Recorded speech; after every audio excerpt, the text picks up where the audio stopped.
Well, today we are following up with a National Guard armory undergoing upgrades. TV6's Caden Minus tells us what soldiers and the community can expect in the coming months. 3, 2, 1.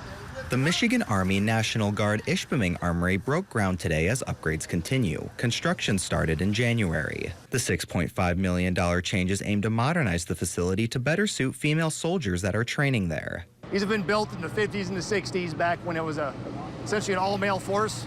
And the units have changed, their missions have changed.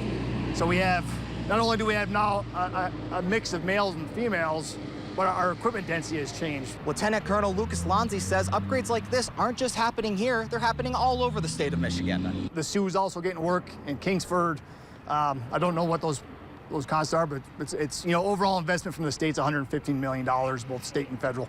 The upgrades will add new shower and toilet facilities for female soldiers as well as a lactation room for expectant and new mothers. Sergeant First Class Chelsea Anderson says there are roughly 16 female soldiers training at the Ishpeming Armory. She says these new facilities will put significantly less stress on female soldiers. In our previous restroom, we only had one shower, and it would get extremely overcrowded in there, and now we'll have 5 individual showers, so that allows us to conduct our physical training, get ready, and move on with the day. Senator Ed McBroom was at the groundbreaking ceremony today. The lawmaker says he's excited to see the upgrades once they're complete. Women make up a very significant portion of our volunteer army in this country, and our facilities need to reflect that. The upgrades for the Armory are expected to be finished in February of 2024. Caden Minus, TV6 News, Ishpeming.